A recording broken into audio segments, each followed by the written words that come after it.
Secara hukum, agama apapun orangnya, kalau menghina agama lain itu kejahatan. Dan akhirnya dibuatlah laporan, langsung ditanggapi, karena untuk menjaga kerukunan beragama, menegakkan hukum dan keadilan, tadi malam Gracia Pelo ditahan di Polda Jawa Timur. Nah, kita berharap, kita doakan ini menjadi pelajaran bahwa apapun suku, bangsa, ras, dan agama kita, menghina orang lain, menghina Tuhan orang lain, menghina kepercayaan orang lain itu kejahatan. Dua, tiga. Oh, ini lagi rame. Saya juga baru tahu tuh videonya. Itu ada video Pak Agus itu bilang ada ini Bible, terus kok ketutin. Itu kapan itu, Bang? Itu waktu tanpa Rani buat video terakhir itu yang waduh luar biasa itu, bikin darah tinggi naik itu. Kok bikin itu karena marah sama Tanpa Iya, Rani. saya lihat itu mah terlalu mah itu mah videonya. Itu Bible-nya mana, Bang? Ada itu mah udah lama gak kepake itu. Yo, itu ya.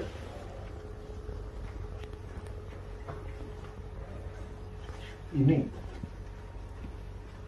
nggak ada isinya ini, Bang.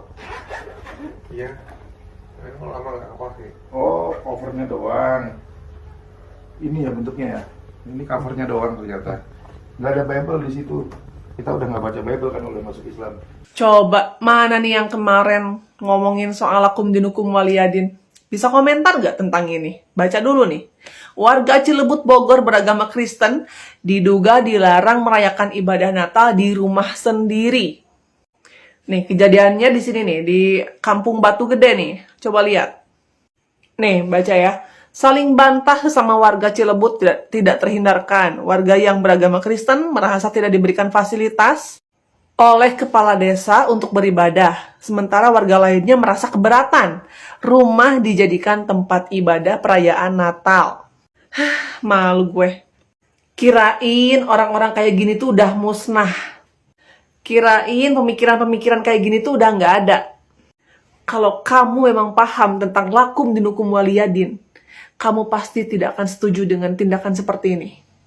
Saudara kita yang Kristen cuma mau ibadah di hari Minggu yang bertepatan dengan hari Natal tanggal 25 Desember.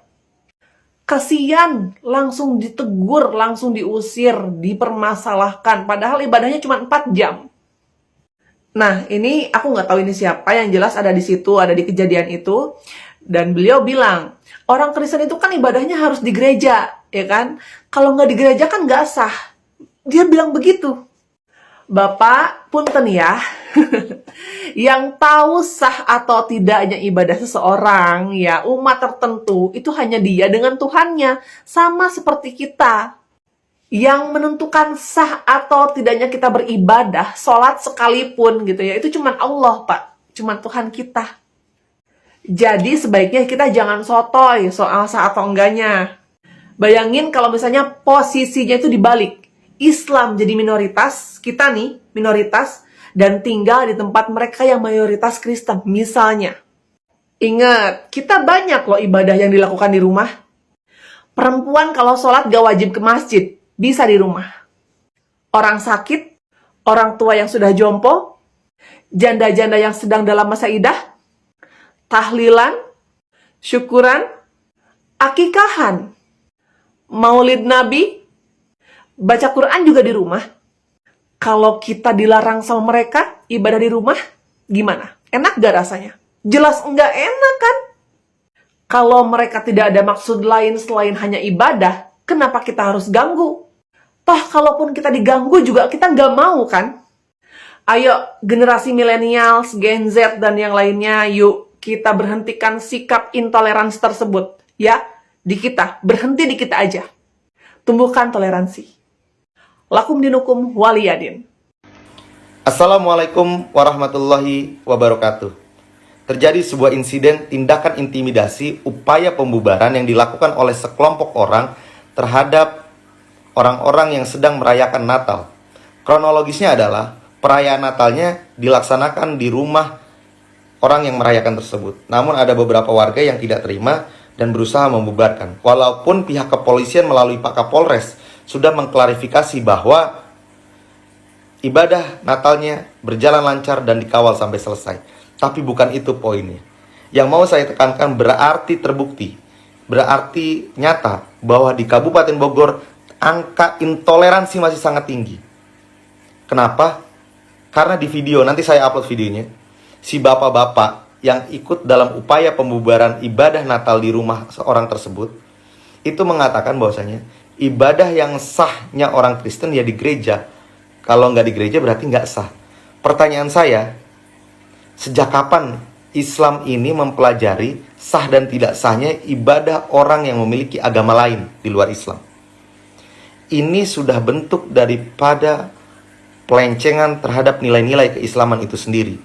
Kembali, saya sebutkan sebuah historis, saya sebutkan sebuah dalil, bahwasanya dulu Rasulullah pernah membiarkan kepada umat non-muslim memakai Masjid Nabawi sebagai tempat untuk melakukan kebaktian atau ibadah. Lah ini, orang Kristen ya, atau orang Katolik, saya nggak tahu ini perayaan Natalnya, dia tidak minta tempat, dia tidak minta makan, dia tidak minta sumbangsi, dan dia tidak minta untuk untuk minta bantuan lah dari warga sekitar. Tapi kok dibubarkan, tapi kok diintimidasi, ada apa gitu loh. Kita ini berdiri atas dasar Bhinneka Tunggal Ika sebagai dasar pondasi kita bersatu sesama umat manusia di Indonesia. Agama boleh beda, tapi jangan kemudian kita merasa paling dekat dengan Tuhan, kita ini merasa paling superior dengan agama kita, karena hari ini kita sedang berada dalam satu negara, Negara Kesatuan Republik Indonesia, yang menjunjung tinggi toleransi dan keberagaman. Jadi teman-teman, saya mau katakan, kita ini adalah manusia yang diciptakan oleh Tuhan yang sama, walaupun agama kita berbeda. Terima kasih. Billahi fisabilil haq. Wassalamualaikum warahmatullahi wabarakatuh. Katanya negara Indonesia ini negara bertoleransi ya. Tetapi dengan adanya video yang beredar ini, yang viral ini, saya jadi tahu bahwa Indonesia ini belum bertoleransi. Ada salah satu warga atau masyarakat yang non-muslim merayakan hari kemenangan mereka seperti kita lah lebaran gitu. Di saat sedang beribadah disamperin bapak-bapak diajak ribut. Maksudnya apa ini Pak? Toleransinya di mana? Gitu loh. Indonesia ini nggak cuma buat satu keyakinan. Gitu loh. Jadi kalau bapak-bapak nggak suka sama agama mereka atau apa yang mereka anut, minimal hargailah. Ya. Toh mereka melakukan ini setahun sekalipun gitu loh. Seperti kita Idul Adha, Idul Fitri. Kadang-kadang sholat idnya di luar, di lapangan, di tanah kosong. Ya sama seperti mereka. Biarkan beribadah. Masalah keterima atau enggak itu urusan mereka Pak sama Tuhan mereka. Malu ngelihatnya, bener dah. Saya orang muslim tapi saya malu ngelihatnya. Nggak ada toleransi sama sekali gitu loh. Toh mereka itu beribadah Pak, bukan ngebom rumah warga. Kebangetan itu Bapak ini. Ya, bikin malu. Bener-bener dah.